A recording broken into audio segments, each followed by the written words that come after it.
Right then folks, I've got another short video for you, and it's on a subject I've got a little bit of a fetish for, if I'm honest with you, and that is power packs or solar generators or whatever you want to call them. I think I'm up to about 6 different ones of them now, so I'm no expert, but I like to think I know a little bit about them.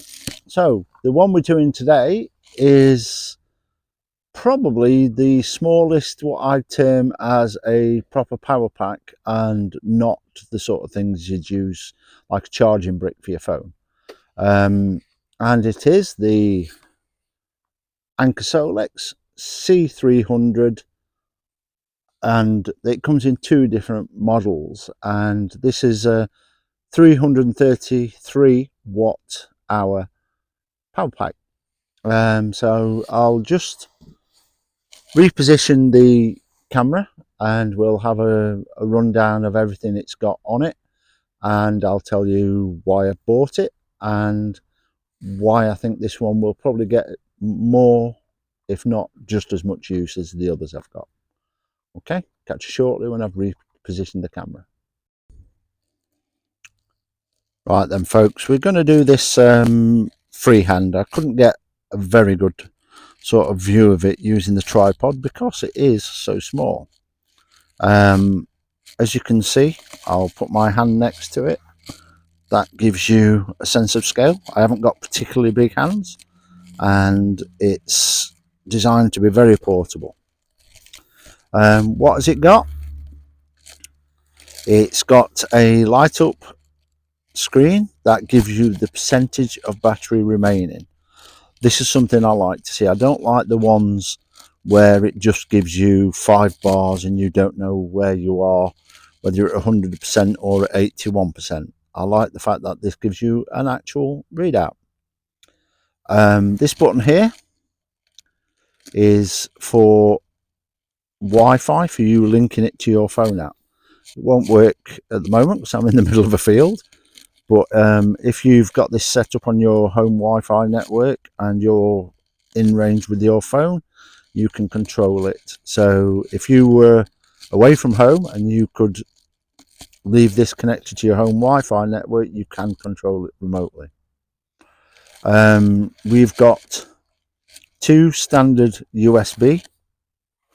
We've got a Anderson plug there that you can use for solar input, and it will take up to 28 volt solar input. I'm not sure what wattage it will take, but this primarily for me is being charged by USB-C, and to that end you do have one 15 watt USB-C, which is the one next to the Anderson plug, and then you have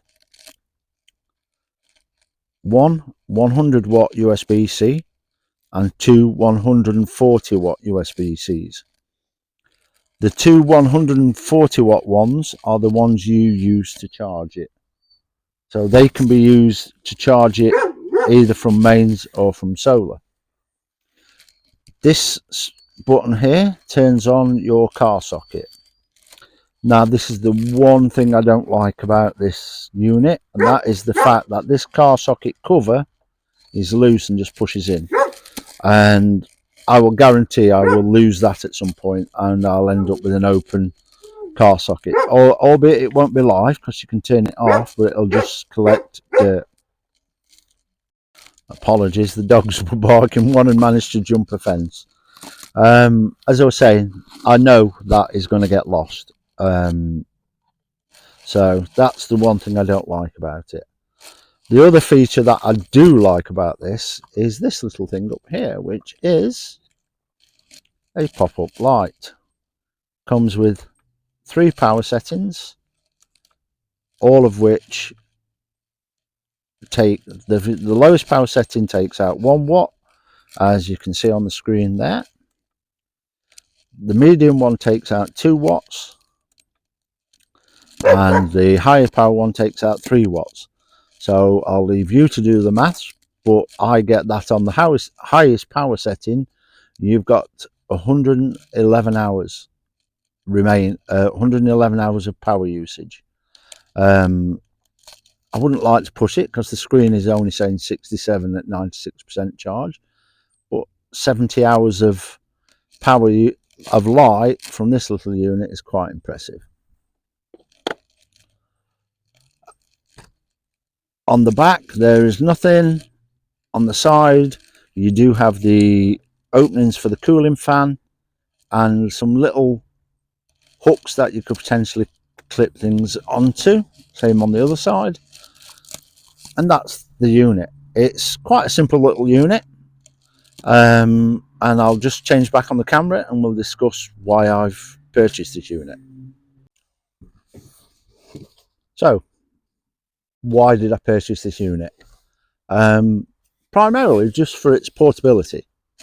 I'm not saying this is going to happen a lot, but this is the sort of power pack I can see myself taking either on a motorbike trip where I'm going to need to recharge lots of things, say I was doing a video, potentially even on a cycling trip. It also doubles up as something that my partner, she can easily carry that, and where we are, we've got a solar generator set up to some solar panels that for 99% of the year runs everything we need here. It'll charge everything we need to charge here. It runs the local Wi-Fi network for the security cameras and things. But when it gets to this time of year, it will struggle to remain fully charged. Excuse me, I'm just getting an incoming call. That's better, just decline that. Whereas this, she can carry this up and just plug it in place of that one, which is considerably larger than this, even though it's only a 500 watt hour unit. So she can handle both of those quite easily in comparison to like the 2 kilowatt hour ones I've got that are quite heavy and quite a handful for her to carry.